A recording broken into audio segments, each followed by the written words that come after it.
Hello everyone, Drew Wilson here for another installment of Drew's Corner. So, a really cool thing kind of happened to me yesterday. One of my articles went viral, as the title would suggest, on KBin. Now, just as a bit of a recap, and yeah, I'm gonna be skipping over and skimming over a bunch of details here, but Reddit CEO Steve Huffman started charging access to Reddit's API. And this affected moderator tools and a bunch of other features that was normally online, and now they all went offline. And in one instance, I believe it was Apollo that was affected by this. They were asked to fork over $2 million. I think it was $2 million just to keep going. And as you can imagine, the backlash was quite significant. In response, there was massive blackouts. So essentially, the moderators of large subreddits started taking their communities private. And basically, a lot of about the website started, not functioning. And some people were even noticing, hey, there's a lot of blank spaces on Google search results as a result of this as well. And in response to all this, Huffman dug in his heels on the issue and he said, well, a whole lot of things that really didn't go over very well. And we have the massive protests that we are seeing today. And as the kind of war kind of went on and drug on, some of the communities did eventually reopen after Huffman basically threatened to remove any moderators that were participating in the protests. But in response, a lot of those communities that reopened did reopen, but they started posting exclusively pictures of John Oliver. So the battle kind of continues on to this very day. Now, a somewhat less talked about aspect of this is the fact that a bunch of alternatives to Reddit started popping up. This includes KBin, Lemmy, and Beehad, to name three examples. All of these have one thing in common. They are built on the ActivityPub protocol. And some of you might be thinking, wait a minute, that kind of sounds vaguely familiar. And if that sounds vaguely familiar, then yes, that is the same protocol that Mastodon is built on. So the very protocol that users flocked to when Twitter was in meltdown is basically the same protocol that these Reddit alternatives are being built on as well. So it's really cool seeing that. And I've honestly been enjoying Mastodon for, better part of a year now, and it's really cool seeing like this growth suddenly hit again. So unsurprisingly, I found the development quite exciting. Like I started doing write-ups on these developments, and I already wrote an article about how this could be a case of lightning striking twice, as we now have a second social media giant inadvertently fueling the ActivityPub protocol. But a little while later, I checked in on the developments and wrote up a separate follow-up, and it detailed the massive growth of ActivityPub. One source I looked at suggests that the protocol has basically sustained a growth of about 2,000 to 4,000 user signups per hour, which is pretty darn big if you ask me. And as of this recording, the protocol has almost reached 13 million users, according to this source at least. So, I guess you could say apparently people took interest in that. And the follow-up article got posted to KBin, and it got all the way up to the front page of the technology magazine. And I can tell you that after suffering through a lot of depressing stuff that's been happening to me in the last several months, like debating the Bill C-11 debate, the Bill C-18 debates, and it was a heck of a nice change to see something so cool happen. And I was absolutely overjoyed when I saw that people were not only sharing my links to my articles, but actively talking about it and taking an interest in it. And it was really cool seeing that. And honestly, yeah, it is the best thing that's happened to me in months now. And yeah, I was super excited that happened. Like it was so cool. So I thought I'd, share some thoughts on what I saw on my end from a statistical point of view.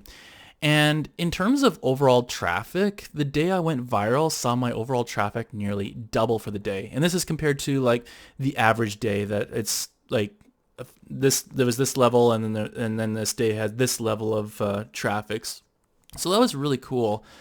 Now, yes, and to be fair, I have over the years seen my share of slash dots. I've seen even my articles getting posted on Dig and even the original Reddit and Fark and a whole bunch of others. And have I seen larger traffic spikes in this?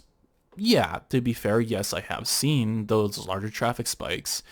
But the thing to remember is that doesn't necessarily tell the whole story. I mean, we're talking about a protocol that has been really like not protocol, but these alternatives have really been gaining like traction for only just a little over a week. And if they are commanding that kind of traffic already, that I think bodes extremely well for these alternatives. And the other thing too to remember is that you don't necessarily have to be like the number one website in order to be considered successful. Like I would say, if you're able to sustain yourself as a platform, that in of itself is success. But I mean, getting that in less than a dozen days is really impressive. I think that bodes extremely well for the protocol. If they can pull that off in less than a dozen days, just imagine what it's going to be like in a month or 2 months or a year, for instance.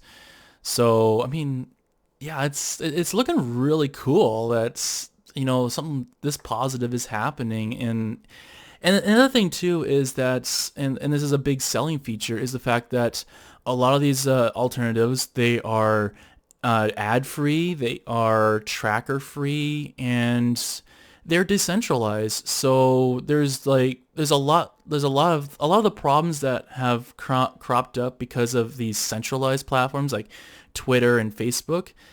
There's a chance that these platforms may not actually have these problems crop up in the first place, because it really is putting the power into the users in the end. So, and I kind of went off on a tangent here. I think, one of the things that I have noticed actually was that when Mastodon was first, taking off, there was these criticisms that the way the architecture works is that nothing will ever go viral. So you don't want to invest your time into something like Mastodon. And that was basically proven to be untrue, and things can indeed go viral. I've seen some of my posts go a little bit viral on there. I mean, and I'm far from the only one. Like I was like John Mastodon, that went viral on Mastodon, and that was quite the story in of itself. But yeah, things can go viral, and if anyone questions whether or not things can go viral on things like KBin or Lemmy, I honestly have firsthand knowledge that yes, things can go viral very easily. So yeah, it's all really cool stuff. And I know I know I've said it before on KBin, I said it on Mastodon, and I even said it on my own website, but I'll say it again here. Thank you so much to the KBin users for supporting my website for the day. It really meant the world to me, seeing that. It's like just having any kind of recognition at all is always really cool to see, and it really couldn't have come at a better time at this point in time. So I am super appreciative of what you guys did for me on my website. And obviously, of course, feel free to share any of my other articles on KBin, on Lemmy, and Beehad, that sort of thing. Feel free to just share it all. I'm really appreciative of that. And on my end, I'll try and keep an eye on this space and see what other developments I can kind of, document as well. So I'll do what I can. I've been kind of inundated with all these big stories, but I'll do my best to kind of, cover this stuff. So if you like this content and you want to support this channel, there are plenty of ways you can do that. You can subscribe to you can actually just drop us a like and let us know, hey, you're doing a great job, keep up the good work. And you can subscribe to the channel and turn on notifications, get that real-time updates. And that is honestly the fastest way you can find out when we've uploaded something new. And if you don't like the whole notifications, you got lots of notifications it is, don't worry. It's not the end of the world if you don't turn on notifications. A subscription will help out the channel as well. And it will help us out a lot, in all honesty. Also, you want to help us further out, you can also check out our website, freezenet.ca, and for free you can check out all the latest in news, music reviews, video game reviews. We even have a full-fledged wiki, so if you don't like my opinion on music, well, that's another way you can check out and find out new music is through the wiki. It's just there for you to browse yourself and come up with your own opinions on music, in all honesty. And if you want to more directly support this channel, you can check our Patreon page, patreon.com/freezenet. You can subscribe to a tier and get early access to our podcast. You can get instant information and a whole lot more. So lots of cool stuff on there. But if Patreon isn't your thing, you don't want to do the whole subscription thing, and it's just too much for you, don't worry, it's not the end of the world. You can also drop us a one-time donation via coffee.com/freezenet. So we'll make sure every dollar does count and make it go towards the website. It'll go towards this YouTube channel, it'll go towards the podcast, and we'll stretch every dollar that we can for sure. So I guess that is all for now, and until next time, keep it cool.